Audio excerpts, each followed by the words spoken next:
Okay, selamat petang semua. Alright, saya kenalkan diri, saya Shah.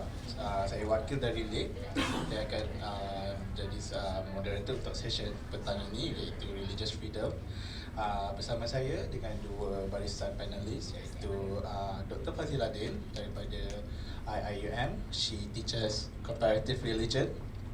And kita also ada YB Maudi Bimo, ahli parlimen Muscadine. So, tanpa melengahkan masa, kita just get straight to our discussion, ya. Alright.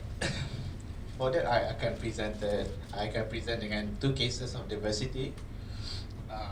We can take a look at Japan. They are racially homogeneous, and they manage to have high quality of economic prosperity, good quality of education, without the essential ingredient of diversity. Apa benda yang kita nak discuss hari ini adalah diversity. What are the advantages of diversity? For which there is supposedly compelling need. Ini case. Hello. Case dekat Japan. Conversely, kat India, one of the vast diverse nations. Sorry. One of the vast.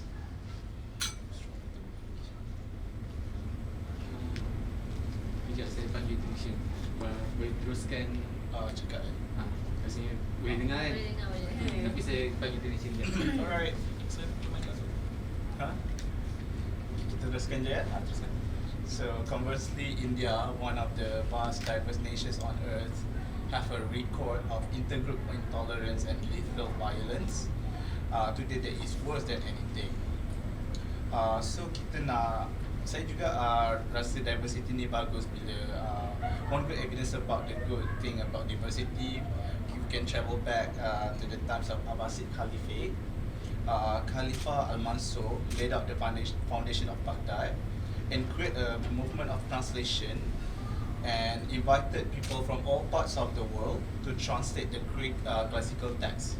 Tak kisahlah orang mana ke, Persian ke, non-Arab Muslims ke, they just have to come and they translate the classical works ni, so they can faham apa benda yang disampaikan oleh Greek classical text tu.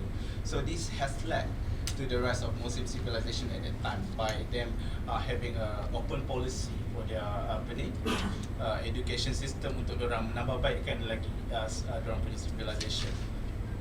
So dengan Malaysia pula, kita ada social fabric yang berbilang bangsa dalam masyarakat kita, tapi kita nak tahu apakah jenis kepelbagaian dalam masyarakat yang kita miliki ini.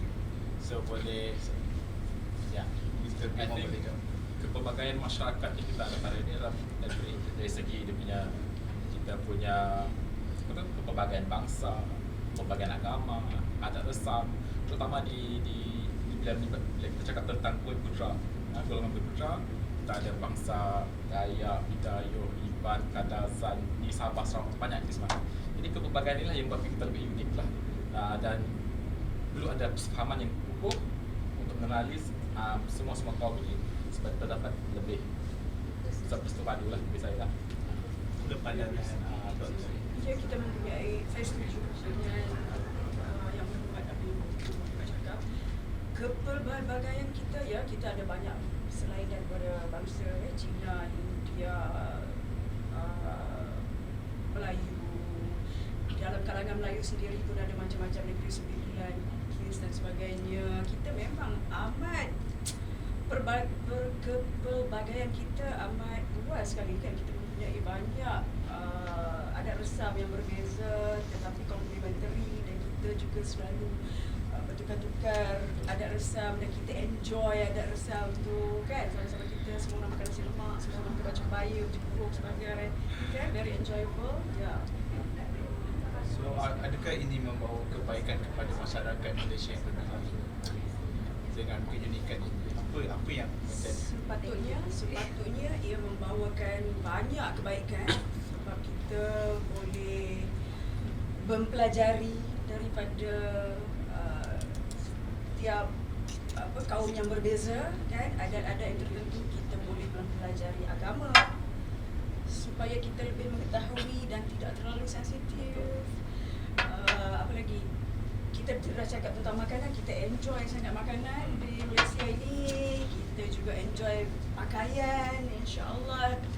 Hujung bulan ni saya akan pakai sari tapi tak ada tempat untuk pergi. Kerana perempuan kat Eropah je kot. Kepelbagaian, adat resam, agama, bangsa sebenarnya boleh menginspirasikan kita untuk menjadi lebih baik kan? Saya rasa saya setuju dengan doktor tentang pelbagai ini. Sepatutnya dibawa kebaikan lah. Sebab saya, contohnya saya sendiri kan, saya dibesarkan di dalam bapa saya polis. Saya dibesarkan di dalam camp polis. Dan sekolah yang saya pergi dulu tu, sekolah dah tu, majoritinya Melayu. Dan untuk batch saya masa tu, budak yang ambil pendidikan moral tu 6 orang je. So tak terpaksa dimansuhkan. Kita tak ambil pendidikan moral, kita belajar pendidikan agama. Kita belajar jawi, hafal surah ni, surah tu, macam-macam. So, yalah, parents pun tak larang lah, dia tak marah. Tak belajar lah. I mean, ada peluang nak belajar lah, kenali agama orang lain. Tapi sedikit pun tidak menggugurkan sepunya kepercayaan sendirilah. Tapi bila saya ada peluang untuk belajar pasal agama lain, saya lebih mengenali, saya faham, dia tidak ada isu sampai hari ini lah. Saya tak ada masalah pun dengan agama lain, dengan bangsa lain. Macam sekolah menengah saya lebih banyak bergaul dengan kaum bangsa Cina. Majority my classmates are Chinese. So masa juga tak ada masalah. So saya rasa penting lah, lebih banyak kebaikan lah. Tapi lately kita akan tengok macam ada risiko. Saya setuju. Campak dekat mana pun tak akan merubah keimanan. Kan, betul. Sebab kita tahu apa kita punya religion, kita tahu orang punya religion, mana yang baik kita ambil, mana yang kurang kita ubah. Okay, saya nak tanya lagi. Can we really say that diversity is something that is worth to be championed in? Or are we just compelled to do this? Saya rasa ya, kita perlu, sangat-sangat perlu. Sebab keterpaksaan ke sebab untuk retain this kind of unity, we have to do it for the sake of the peace. Untuk kita retain benda ni dalam negara kita ni, sebab kita mempunyai pelbagai agama, kaum, adat resam.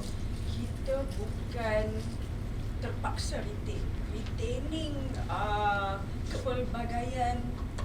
kepelbagaian adat, agama, bangsa semuanya ini adalah sangat baik untuk kita mengetahui tentang agama kita sendiri, tentang culture orang lain. Sebab sebenarnya kita agama Kristian dan Islam, kita disuruh untuk love our neighbour kan. Jiran tu penting. Sebab kita disuruh compete dalam melakukan kebaikan. Jadi amatlah bagus bila ada banyak kepelbagaian, kita lebih mengenali orang lain. Dan competition itu akhir sekali akan memberi kebaikan, masing-masing cuba melakukan kebaikan kan. Instead of bermusuh-musuhan dan kebencian, dan itu sebenarnya yang akan merosotkan keadaan society kita kan. Kalau kita yalah, yang diperlukan dalam kepelbagaian ni respect kan, each other, mengenali, compete in goodness, apa lagi? Ya, so saya rasa bagus sangat. Saya rasa saya tak boleh hidup kalau satu kaum saja. Betul. Tidak akan memperbaikikan diri saya. Okay. Yang paling saya suka tadi bila dia cakap pasal doktor cakap pasal hormat. Ya, hormat is the keyword.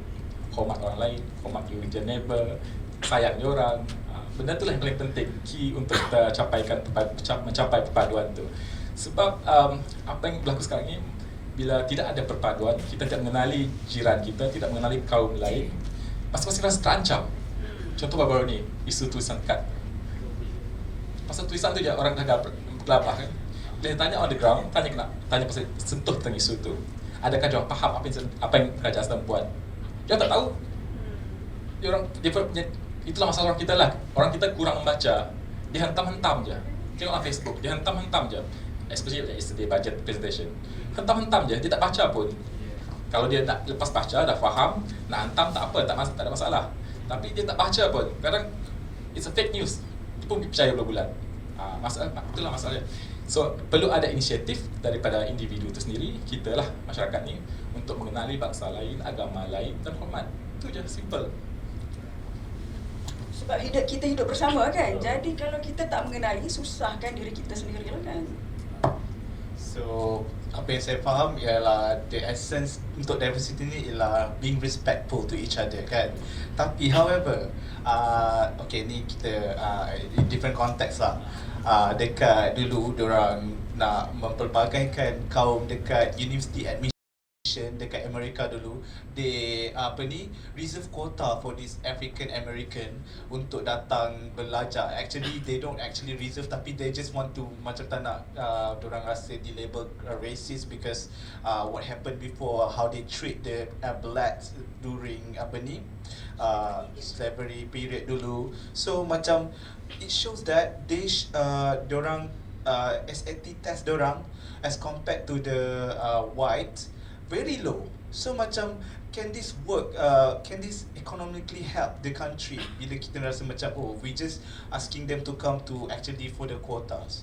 So macam I nak tanya kepada both speakers lah, how is this good to our economic well-being? Kalau Azhar dulu, okay. Masalah kalau kita cakap tentang black, saya rasa mereka jadi begitu kerana telah lama menghadapi systemic discrimination. Sebab jika kita bandingkan dengan bangsa-bangsa lain, ramai aja bangsa Melayu yang masuk Harvard, yang masuk University of Chicago, University bagus. Ramai orang-orang India, Arab, Chinese, Japanese, segala macam. Kerana mereka ini tidak didiskriminasikan. Jadi orang-orang black itu sebenarnya memerlukan pertolongan daripada segi lain lagi untuk kan memperbaiki diri diorang. So sebab saya nampak lah macam ada persamaan juga dengan Malaysia tau.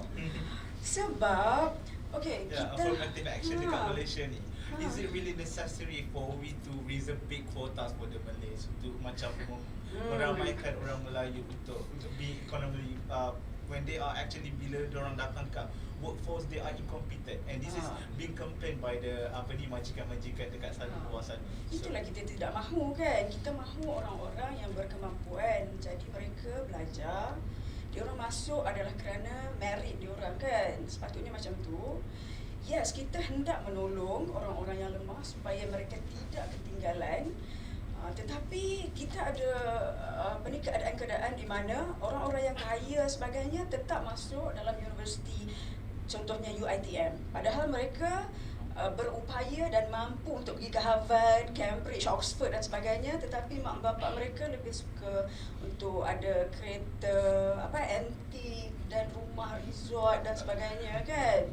Itulah masalahnya. Jadi saya rasa itu masalah kelas yang kita hadapi, kelas struggle sebenarnya. Orang yang mahukan semua benda free walaupun mereka mampu. Jadi orang-orang yang benar-benar yang memerlukan ketinggalan kan. So masalah dia lainlah sikit daripada segi itu. So how about Mr. Mordi about this quota? Okay, so kuota-kuota ni kalau kita di Malaysia ni sensitif sikit lah ya. Kalau kita nak cakap lebih nanti, kononnya kita nak menindas golongan Bumi Putra. Saya pun Bumi Putra juga, Bumi Putra, saya bangsa Bidayuh. Tapi inilah, bila kalau dulu mungkin relevan untuk kuota ni, kita ada tujuan dia betul masa tu. Tapi sekarang dengan keadaan masyarakat kita lebih maju, pemikiran lebih terbuka, saya rasa kuota ini mungkin perlu dikurangkan sedikit lah. Mungkin perlahan-lahan, sebab sebab kuota-kuota ni lah yang buat masyarakat kita malas kan, terlalu manja.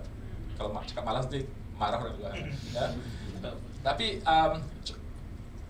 dalam kata lain lah, terlalu manja, dia tu pampered kan, nak free je, semua nak free je. Itulah masalahnya. Jadi tak ada usaha, dia tahu dia akan dapat, so tapi result tak bagus pun dia tidak dapat. So kuranglah usaha tu. Jadi efeknya kesannya nanti golongan pekerja-pekerja yang kurang kompeten dalam sebuah syarikat. Itulah. Jadi saya rasa kalau pasal kuota ni, kalau dulu memang relevan, tapi sekarang kita perlu tengok balik lah, kaji balik. Sebab saya rasa sekarang ni dia bawa lebih banyak keburukan lah daripada kebaikan. Benda ni kalau sebut kuota, Bumi Putra ni bukan Melayu je, tapi even masyarakat kami di Sabah dan Sarawak, the native pun sama juga, mengadu tentang tak dapat ini, tak dapat itu, which is true, betul. Kita macam dilayan macam Bumi Putra kelas ketiga. Tapi kalau fikir betul-betul, kita perlu tunjukkanlah, buktikanlah kemampuan kita tu. Ya. Saya rasa kita perlu mengkaji kota-kota ini supaya akhirnya to make the world a better place itu dapat berhasil kan. Daripada kita menambah-nambah kota tetapi kita tidak membawakan kualiti yang baik kepada masyarakat kita. So kita boleh macam cakap lah, because this world that we live in is in a mode of duality. There is a pros and cons. Begitu juga lah diversity kan. Ada juga baiknya, ada juga buruknya. Okay. So saya nak move to another session. Kita nak cakap pasal religion. So soalan ni saya nak tunjukkan kepada Dr. Fazila. Okay, macam manakah kita, saya nak tanya penerimaan masyarakat Malaysia tentang freedom of religion. Adakah harapan untuk rakyat Malaysia untuk menerima idea sebegini? Sebab there are various sects of Muslim communities. We have the fundamentalists, we have the reformists, we have the rebel Muslims, and then macam mana sebahagian kelompok yang luar berfikiran ni, yang kind of heretical ataupun maybe they are agnostics, diorang nak macam be free from the religion. So adakah harapan untuk Malaysia untuk ada idea sebegini?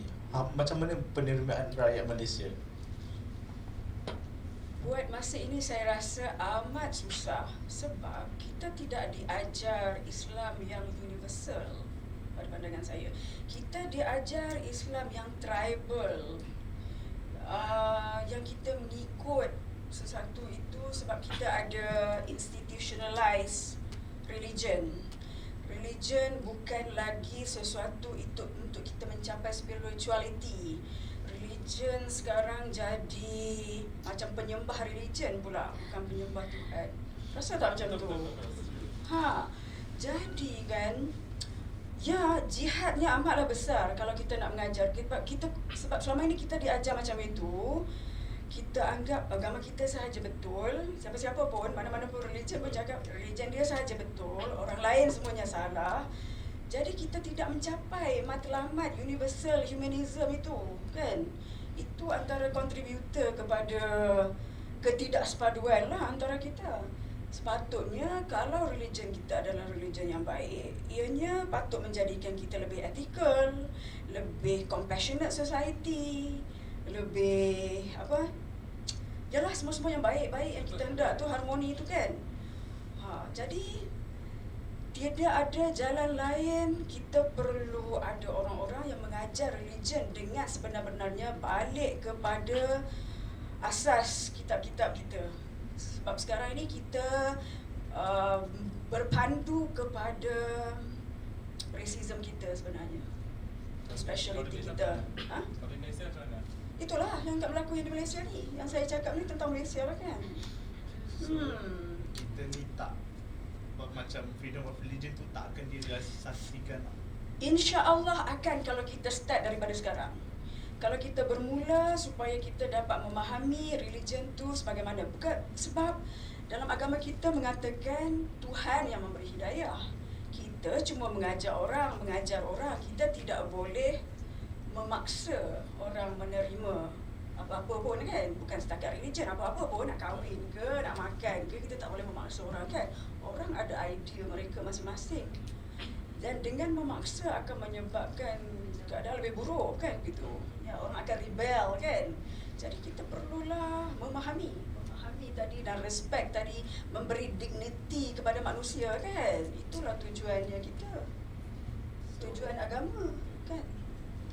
Ada apa-apa nak tambah Tuan Modi about religious freedom of religion?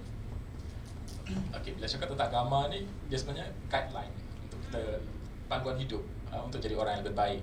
Sepatutnya agama itu, memanglah semua agama pun ajar kita untuk jadi lebih baik, kan? Jadi orang yang lebih baik. So, kalau nak tunjukkan agama kita lebih baik, datang dari sinilah, dari hati kita, kepribadian kita sendiri. Macam mana kita suka layan orang, cakap dengan orang, senyum orang, benda macam itulah. Tapi apa yang berlaku sekarang ni, macam masing-masing tunjuk dia lebih baik. Agama you tak betul, agama I betul. Itulah yang ternampak. Yang ternampak pun benda ni sedang berlaku sekarang kan. Jadi benda inilah yang merosakkan masyarakat kita pada hari ini. Sebab kita terlalu gantung dengan it's on paper kan. Terlalu ikut undang-undang manusia, bukan undang-undang Tuhan macam tu. Terlalu fokus on that. Sebab itulah susah kita nak buat. Lagi satu saya nak tambah, orang kita berasa terancam dengan agama lain kan? Berasa terancam. Sepatutnya tidak. Sepatutnya kita compete with each other. Sebab kita tahu agama dia menyuruh dia melakukan kebaikan. Agama kita pun menyuruh kita melakukan kebaikan. Jika kita memahami, kita akan bekerjasama. Dan kita kan will work together. Kita akan compete in terms of being more moral kan. Tapi oleh kerana kita dipisahkan, kita dimomokkan dengan murtad kan, apostasy semua tu, kita takut kita ditindas oleh orang lain. Tak kira lah agama apa kan. Kalau orang tu nanti, kita sekarang majority, tapi nanti kalau kita So it is okay to oppress these apostates then? It's not that they're thinking that it's okay to oppress apostates, but apostate is so sinful that you want to stop this and you feel threatened if there are so many apostates, kan? Because you will become minority if everybody goes out of your religion, kan? Adalah satu pandangan yang salah actually. Maksudnya kita tak beriman. Betul. Dengan agama kita kan, kita tak yakin agama kita itu benar, makanya orang semua akan apostatize. Sebab itulah kita nak cakap macam perlukah ada freedom of religion ini untuk memastikan orang yang nak ada religious conviction ni berasa selesa dengan apa conviction yang diorang ada. Itulah sebenarnya. Begitu juga dengan orang yang nak keluar daripada religion. We want to make sure them feel fine to be free. Apa yang diorang rasa, as long as diorang tak buat benda yang against the norm, against what the teaching of kindness or morality. So how about that pula? Saya rasa the freedom of religion ni memang kita perlu lah. Memang benda yang kita nak. Especially macam contoh, saya bercakap ni bagi pihak mewakili kaum minoriti di Sabah dan Sarawak. Contoh kita orang Kristian kan. Banyak yang bila migrate ke pergi bekerja di Semenanjung, banyak yang convert. Kalau convert atas dasar dia nak kan, tak apa. Ada yang macam terpaksa kerana ikut suami, lepas tu tinggalkan suami. Macam tu kes-kes macam ni lah. Yang nak balik pada agama asal tak boleh. Jadi sangkut sana lah. Kadang dia dah ada anak pun, 2-3 orang anak. Lepas tu tinggalkan suami. Lepas tu tak ada keluarga kat sini, terpaksa balik ke Sarawak. Lepas tu terkapai-kapai lah. Jadi orang macam ni kita kesian. Kalau dia di-guide betul-betul, sebagai orang Islam, di-guide betul-betul, tak apa. Tapi dia nak cakap Kristian tidak, nak cakap Buddha pun tidak, Islam pun tidak. Jadi dia jadi mangsa keadaan. Dan itu berlaku di Malaysia dan banyak di Sarawak dan Sabah. Bercakap pasal interfaith marriage kan. So apakah impak yang akan anak-anak hadapi pula dengan interfaith marriage ni? Macam different ayah orang Muslim, ibu pula orang Kristian. So kita ada pula kes macam budak tu macam dia confused besar-besar dia nak pilih mana religion. Tapi bagi saya lah, sebaik-baiknya kita okay lah dengan the idea of interfaith marriages. Interfaith, so what will be the impact dekat budak-budak? Tapi saya personally kalau fikir-fikir, sebaik-baiknya parents tu agama dia satu je lah, supaya budak-budak tak confused. Tapi selepas dia grown up, kalau dia nak pergi ke agama lain, tukang kali je lah. Tapi at least kita guide dengan cara yang betul lah. Kita bagi bimbingan yang betul. Tapi kalau dah besar, dia nak membentak juga nak pergi agama lain, itu peluang pada dia. Tapi I think as a parents, ibu, bapa tu perlu, kalau boleh lah, seelok-eloknya satu agama. Macam Kristian pun dia ada banyak mazhab kan, mazhab ni. So kalau saya pun personally saya prefer pilih satu mazhab je. Sebab ajaran dia memang sama lah, tapi cara kita didik anak tu yang kita nak pastikan betul. Dalam Islam memang kita telah melakukan intermarriage sejak awal-awal lagi. Nabi Muhammad memang menggalakkan, tidak menghalang kan. Disebut dalam Al-Quran bahawa lelaki Muslim boleh berkahwin dengan perempuan Kristian atau Yahudi dan mereka tidak perlu menukar agama. Ya. Sekarang ni kalau di Tunisia mereka telah membuatkan undang-undang perempuan pun boleh berkahwin dengan Kristian atau Yahudi dan mereka tidak payah menukarkan agama sebab freedom of religion, masing-masing berhak untuk memilih agama apa yang mereka mahukan. Jadi kalau dulu-dulu yang saya tahu, saya Katolik, kalau kahwin dengan atheist ke apa ke, atheist tu akan sign satu borang kan yang mengatakan anak itu akan diraise sebagai Katolik. Ya, betul. Ya.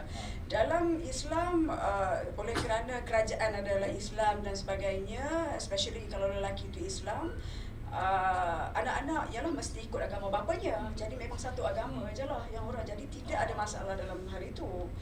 Cuma sekarang lah mungkin oleh kerana mak pun boleh agama lain, bapa pun boleh, mungkin akan ada. Tetapi saya rasa tidak menjadi masalah sebab dua-dua agama mengajar anak-anak menjadi orang-orang yang moral, menjadi orang-orang yang baik. Jadi terpulang kepada mereka yang mana satu yang mereka rasa yakin kan untuk mengikuti. Ada kawan-kawan saya, ada kawan-kawan saya yang Kristian, bila mereka masuk Islam, mereka kata mereka menjadi lebih Kristian setelah masuk Islam. Jadi mereka bersyukur tentang itu. Alhamdulillah. What about these values yang dorang ada, different values ni overlap to one another? What will happen to these kids? Will they get more confusion? Overlap is very good. Overlap is very good. Maksudnya tak ada masalah kan daripada segi values. Yang masalah adalah perbezaan. Nak buat macam ni kan, nak buat macam tu kan. That's the concept. Kalau nak buat macam ni atau macam tu, tidak ada jalan lain. Education aja lah. Pelajaran kan, pelajaran. Yang mana dia lebih yakin. Dan dalam Islam kita tahu, kita selalu cakap tiada paksaan dalam religion, tiada paksaan dalam religion. Tapi cuba fikir, orang Melayu yang Islam kononnya, sebab Islam turun-temurun, tak pernah belajar agama, tak tahu satu pun apa benda. Dilahirkan Muslim, tapi tidak dibenarkan keluar. Bukankah itu paksaan? Di mana kebebasan? Mana kebebasan itu? Kebebasan yang di Malaysia ini adalah kebebasan untuk orang bukan Islam untuk pilih agama mana-mana pun. Tetapi tidak ada kebebasan bagi orang Islam. Tak betul lah. Sebab dalam Quran cakap there is no compulsion in religion. Malah dalam law pun you can choose whether you want to be ruled by Hanafi or Syafi'i or Maliki or whatever actually.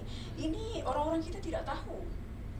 Jadi ketidaktahuan itu yang menyebabkan kita jadi jumut lah kan. My understanding daripada soalan tadi adalah freedom of religion ni patut diadakan walaupun kita ada sekelompok Muslim yang fundamentalist yang akan impede benda ni, tapi kita actually have to educate them how this actually have to work. Okay, sekarang ni saya nak buka lah open to audience kalau ada question ke nak tanya.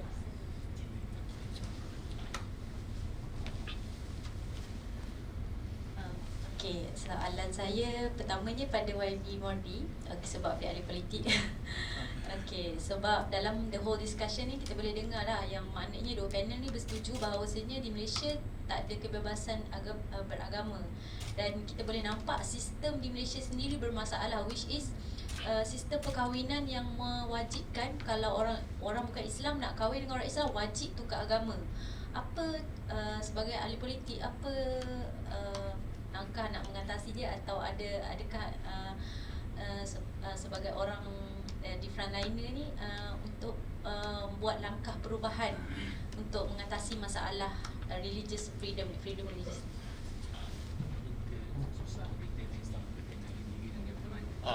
Minta perkenalkan dia dulu. Okey. Nama saya Sulaiman binti Azmi dari KBS. KBS apa? Kementerian Belia dan Sukan.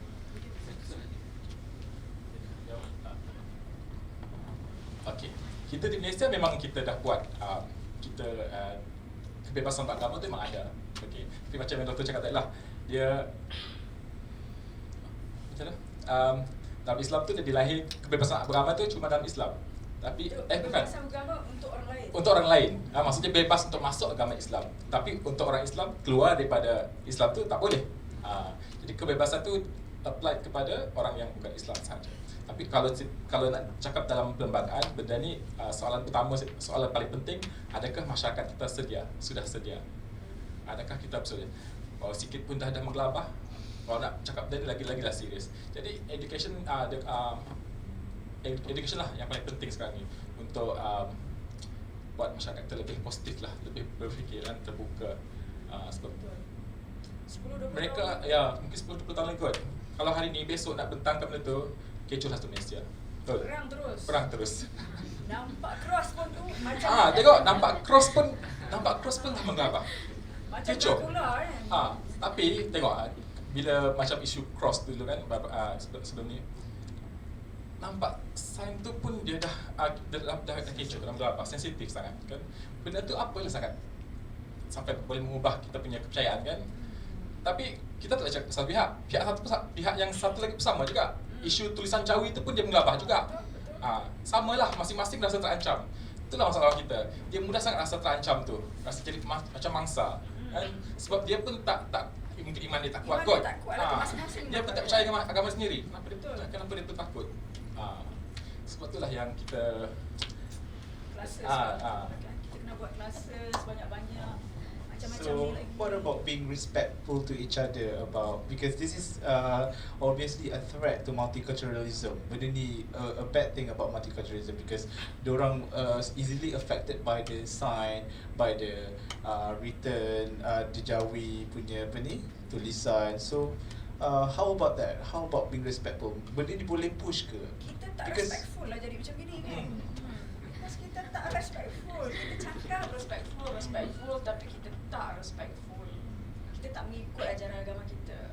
So can we say this? Can we say diversity ni actually is not working untuk negara kita yang Yes. berbilang ini? At the moment memang dalam negara kita ini diversity is not working sebab agama dan etnik kita dipolitikkan. Jika tidak, jika kita melihat religion sebagai something to get us to spirituality, higher spirituality, getting near to God, itu tidak akan menjadi hal. Sebab masing-masing akan berusaha dengan sebaiknya untuk menjadi orang-orang yang baik kan. Tapi kita mempolitikkan agama dan etnik. Makanya sampai bila kan itu kita harus hapuskan ini. So that's the poison. That's the poison. Politik. Sebab itu kita memerlukan negara yang sekular people. Secular countries, yeah. Yeah. Politik. Okay. Lepas tu macam I nak tanya lah untuk anda berdua yang top 10 countries yang championing in Global Peace Index. Diorang tak kisah pun pasal diversity. Diorang je. So macam mana kita nak cakap tapi kita ni dah ada diversity ni. Kita dah tak boleh pilih dah. Diversity ni memang something yang menandakan inilah Malaysia. So kita tak boleh lari. Tapi macam mana kita nak working towards improvement untuk menjadikan diversity ni a good thing for a Malaysian, untuk rasa macam tak adalah sentimen agama ataupun Chinese dengan Malay this communism very strong in Malaysia, among the Malaysian. Even sometimes with my Chinese colleague, diorang rasa macam kita racist kat diorang, but then kita tak ada pun Kita fikir rasa macam dia tu. orang racist kat kita. Kan? How can we kita dah dalam this kind of mess, we want to make it better. Boleh tak bagi pandangan solution ke untuk benda ni, untuk kita cure benda ni? Nak cakap apa lagi? Kita semua perlu mempunyai kawan-kawan India, Chinese, Sikh, semua. Lagi banyak difference, lagi bagus. That is the only way we're going to learn from about each other kan. Kalau kita masing-masing, orang Kelantan nak kawan dengan orang Kelantan saja, orang Penang nak kawan dengan orang Penang sahaja, alamat sampai bila pun tak akan memperbaiki keadaan kan, malah akan bertambah teruk. Dan mesti belajar comparative religion so that you understand where the learning other religion actually makes you more religious. My experience lah. Actually, and then you are able to respect other people more. You see them, they are your brothers and sisters. Actually, there's no difference between you. Kan, you ada mazhab, dia orang pun ada mazhab, dia orang, kan. Actually, yang saya perasan Kristian dengan Muslim pemikirannya sama sangat. Kau tuduh Muslim jahat, kau tuduh Kristian jahat. Macam tu. Banyak sangat kepercayaan sama, tapi akhirnya bila kita mengetahui, kita akan menjadi kawan baik. Jika tidak, kita akan, itulah prejudis dah ada orang. apa pula pandangan Macam nak punca tanam- masalahnya bukan agama, tapi individu itu sendiri. Sebab tak individu yang salah. Tapi Tapi dengan because of socialization kan, benda ni bukan diorang nak pun, diorang memang diterapkan dan nilai diorang dari keluarga sendiri, dan mula dari ejen keluarga. Sebab rasa terancam lah. Kenapa dia orang terancam? Sebab politik tadilah. Bila politik masuk campur dalam hal agama, benda ni dah terjadi. Jadi masing-masing rasa tergugat sebab agama itu kaum tu lebih diutamakan, kaum ni tidak diutamakan, kurang diberi perhatian lah. Sebab itulah benda ni jadi masalah. Contohlah di Sarawak, kalau dulu masa kecil-kecil keharmonian berlainan bangsa tu nampak kuat. Kita pergi visiting raya, kita pergi di Bali pun kita pergi, tapi di Bali kurang sikit lah kat Sarawak. Raya, gawai, Christmas meriah, tahun baru Cina. Tiap perayaan pun ada open house. Open house tak seperti besar kecil lah, tapi memang meriah lah di sana di Sarawak. Tapi sekarang ni macam ada lain sikit. Kita orang dapat rasa, orang Sarawak dapat rasa. Dia macam ada sentimen perkauman sikit. Macam takut-takut makanan tak halal. Kita orang Kristian kalau nak invite kawan-kawan Melayu datang, kita tahu kita akan order yang halal. Kita tak serve benda yang kita masak sendiri kat rumah, tak. Sebab kita hormat. Benda tu berlaku di Sarawak. Kalau kita kata nak buat open house kan, macam saya buat open house. Nanti kawan-kawan Melayu datang, okey, saya prepare lah buat catering. Orang Melayu masak. Kerana panggil kawan-kawan Melayu, datang dia masak dengan kita faham dengan periuk apa semua yang mesti lah. So kita kena terapkan nilai atau emphasize more on give and take punya. Yes, give and take. Tapi masing-masing rasa takut. Macam sekarang kita tengok di Sarawak pun sentimen kawanan makin menjadi-jadi. Kita nampak mungkin sebab faktor ni lah, semua senang kan dipengaruhi oleh Facebook, semua tu senang dicucuk, diprovoke oleh inilah punca dia, salah satu punca dia juga lah masalah ni. Tapi kalau digunakan dengan cara betul jadinya. Kalau salah juga lah. So kita tak boleh lah jadi macam Japan ke Norway ke, ada orang dia je untuk memastikan diorang live in good well-being. Tak boleh lah macam tu sebab kita already ada multicultural. Pada zaman dahulu, zaman dulu kita perlu 15th century lagi kan. Betul. Cuma yalah, kita along the way ni macam ada silap sikit lah. That's why kita punya masalah ni makin menjadi-jadi. Saya salahkan politik. It's divide and conquer Saya policy. setuju. Politik ni kan, contohlah saya kan, saya terlibat dalam politik dalam 7-8 tahun dah. Okay. Saya nak masuk church pun jadi masalah. Saya nak terlibat dalam aktiviti church pun tak boleh. Saya jadi pegang macam nak jadi komiti in the church pun tak boleh. Janganlah suruh Modi yang jadi itu komiti sebab nanti sebab dia dalam DAP jadi isu. Macam itulah. Tengok, itu adalah satu keburukan. Kebebasan beragama dia terganggu kerana sentimen-sentimen orang lain. Tertekan di dalam gereja sendiri. Saya dengar sendiri benda ni. So how does it do justice to you bila you encounter that kind of situation? Saya That tak you setuju lah. tak boleh being who you really are. Kan? Just have faith lah. Kalau you rasa you buat benda betul dengan yang betul, rasa tak ada masalah. Buat je. Macam orang, kalau saya orang politik, kalau nak jadi calon Adakah you rasa you macam you nak stand up for yourself to say that it's okay, I'm a Christian, I have to do it because this is my conviction. I need to do it anyway. Can you do it to yourself? Can you really stand up for yourself like others yang nak be free from the religion? Kita try. Saya buat. Tapi tak dapat. Ditindas juga. Sebab dia orang tak faham. Dia orang pun rasa takut. Bukan takut apa. Kalau nanti Modi ni, DAP ni dululah pembangkang kan, masuk church kenyataan, nanti dana tak masuk. Jadi duit tu lebih penting. Daripada umat tu, duit tu lebih penting. Yang 5,000, 10,000 tu lagi penting. YB tu nak bagi nanti. Nanti gara-gara Modi, YB duit tak masuk. So dia pentingkan duit daripada umat dia. Benda tu berlaku. Kita kata this is a social This is a problem kan in our country. Contohlah saya. Kenapa kamu lepas church kamu tak pergi shake hand dengan orang? Kononnya lah. You kan bakal calon nak jadi YB kan? Nak kena share dengan orang. I mean, saya pergi church itu antara saya dengan Tuhan lah. Kenapa perlu saya nak share dengan orang kan? Kalau share hand dengan kalau dulu dari kecil saya memang share hand dengan orang tak apalah. Ini tiba-tiba join politik terus nak share hand dengan orang. Fake. Betul. Pelik pula. Kan? Saya rasa pelik. Kononnya dia nak jadi calon lah, nak share hand dengan orang, nak baik dengan orang. You pun sedar kan? Itu bukan you. So tak apalah, saya pergi church is between me and God. That's it. But as a Malaysian yang negara yang respect each other's religion, don't you think that it's insulting to you for you to practice your own conviction tapi you tak boleh buat macam tu because of politics, because of money? I feel insulted for you. Okay. So okay. Alright, saya ada soalan lagi untuk Tuan Mordi. Saya nak sentuh sikit the recent event which has happened recently, which is Malay Dignity Conference, Malay Dignity Congress. I nak tanya, how are we better than Donald Trump? He has never done this, but kita still labeling him as a racist bigot.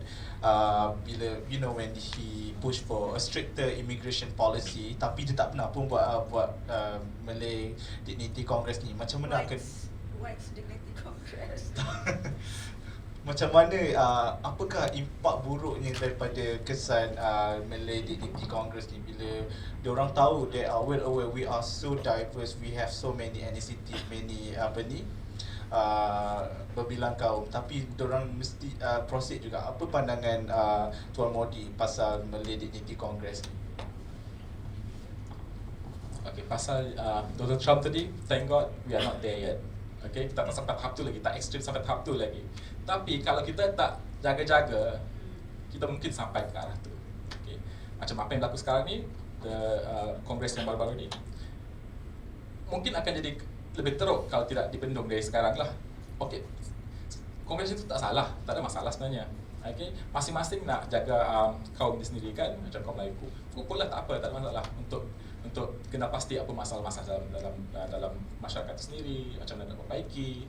Tapi macam ada satu usul yang disebut oleh ahli parlimen Pasir Mas ni, nak pastikan semua jawatan-jawatan yang tinggi dalam kerajaan tu orang Melayu. Saya tak setuju.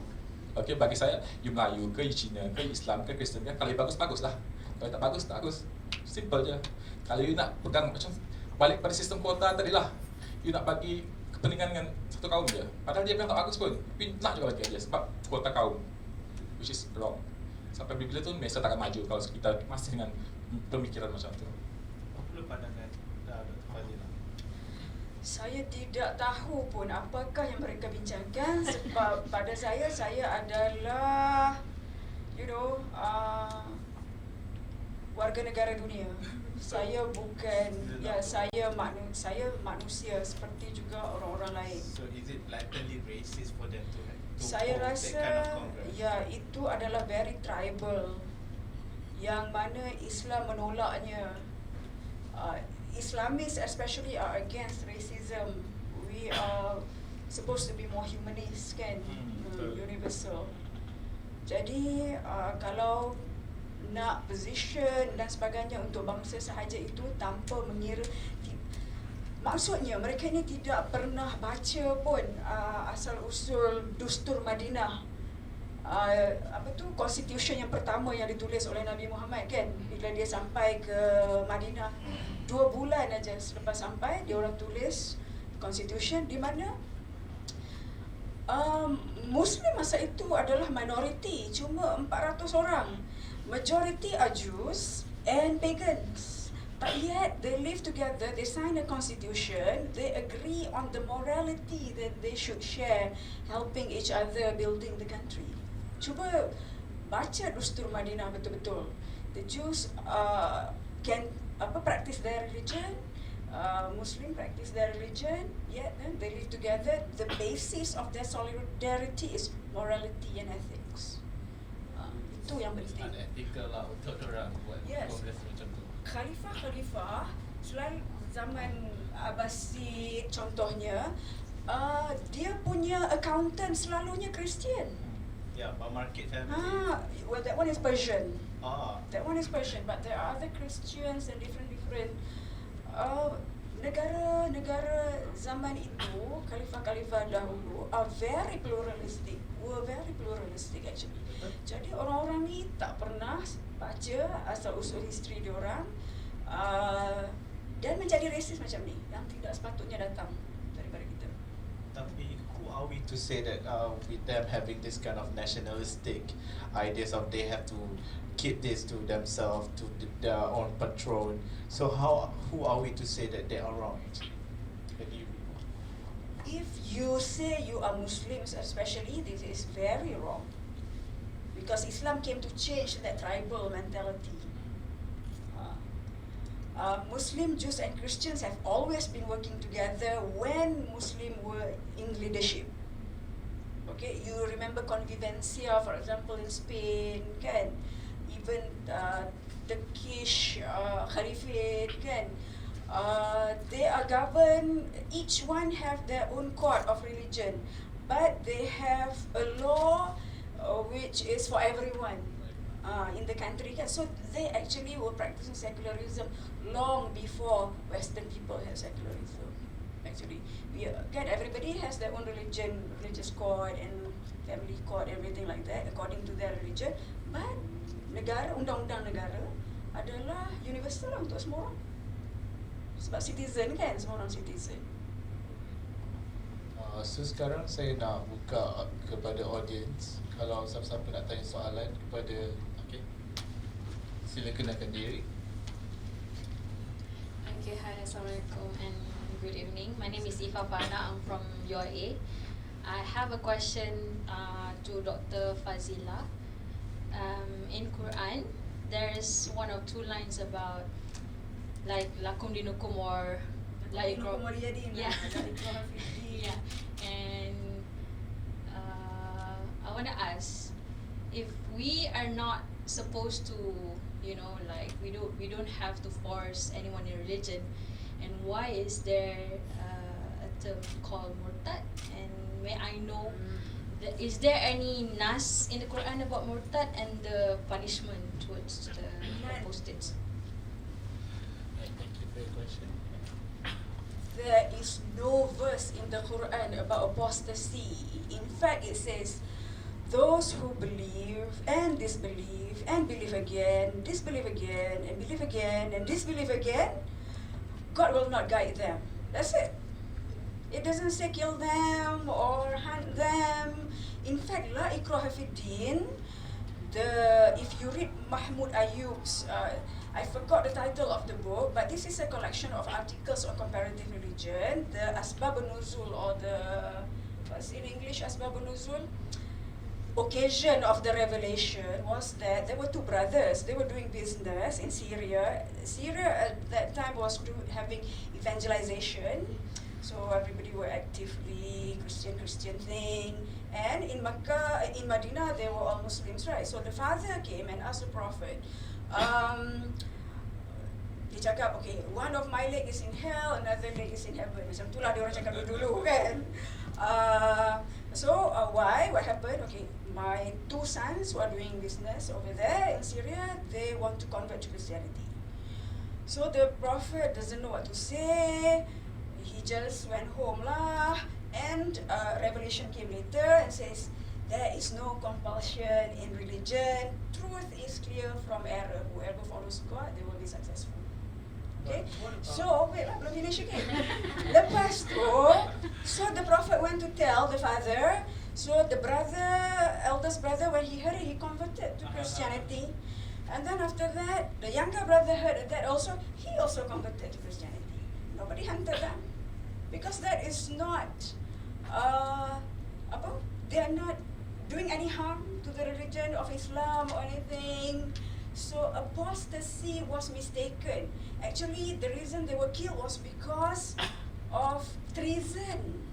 It wasn't about changing religion. Those tribes, they signed already, document, they must help each other. But they helped the enemies. So they committed treason and they were killed. Yeah, so it wasn't about changing religion. So that's why a Muslim man can marry a Christian wife. And the wife is not forced to become Muslim. Takkanlah you nak kahwin dengan kafir kot. It can, if you consider, oh, your wife is going to go to heaven, oh, it's okay, like that. Does it make sense? Tak kan? We accept other religion. That's the point. So there is no such thing. In Madhab Hanafi, women can apostatize. Because women don't hold any position. So they don't have any secrets to tell the enemy or anything, right? Yeah. So only men, if they apostatize, they might have some kind of punishment or whatever. But if they're not a threat, then there is no punishment for them. Yeah, so we must dig deep in all this fiqh thing, which people read like this much and made a whole big law or whatever kan, and harm other people.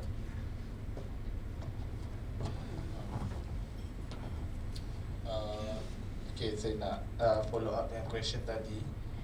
What about prophetic tradition yang maybe ada insiden yang pernah melakukan punishment to these apostates. So how macam orang, because this practicing is still going on dekat behind the mountain of Afghanistan, they're still doing this. So how do we react to this, the punishment to these apostates? And some people kat Malaysia think this is okay for them to do it also because they want to take the practice the true essence of religion. Okay, how do you take on this? Education again. There is that group of people who have used this interpretation because that is what strengthens their political position in countries. Okay, it is politics. You don't want to lose people in your group, so you threaten people with fear tactics, kan? Even though the Prophet has never killed anyone who changed religion. Yeah, masalah politik again. Any more question that anyone wants to ask? So So boleh tangkap dengan jakim aja. tak ada lah. So kita dah sampai ke session ketiga, which is wrap up this session. So kita just nak conclude lah everything from both of the panelists lah. Kita start dengan Dr. Fazila. Saya tak ada apa yang nak dikatakan kecuali educate. We must be very patient. This is our jihad. It will take a long time to persuade people this is the correct understanding. Look, there are many different interpretations. Choose what will give the best result, kan? What will create harmony and goodness among people, kan? That is spirituality. That is commanded in religion. So that's what I will say. Sama lah. Cuma saya nak tekankan yang kita di Malaysia ni lah, dia cakap pasal agama, cakap pasal bangsa. Kita tak ada sikap hormat agama orang tu, bangsa orang tu. Itu masalah paling besar.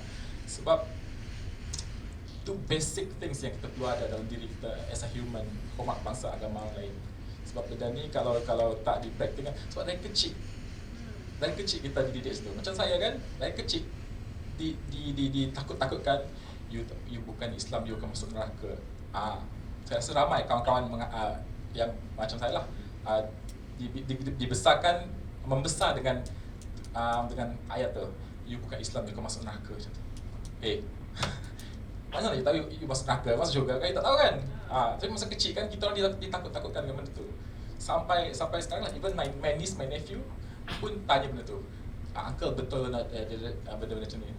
So benda ni masih berlaku sampai sekarang. Kenapa fear tactic ni masih berlaku sampai sekarang? Macam Dr. cakap lah, untuk membesarkan dia punya pengaruh lah. Balik-balik politik juga yang dipuncanya untuk menakut-nakutkan orang tu. Dalam Quran kan banyak sangat ayat-ayat yang mengatakan hanya Tuhan yang menentukan siapa masuk syurga, siapa masuk neraka. Bukan kita. Disebut dalam tu Yahudi, Muslim, Kristian, Majusi, Sabians. Sesiapa yang percaya kepada Tuhan dan hari akhirat, mereka tidak perlu risau. Kita dah sampai ke akhir sesi.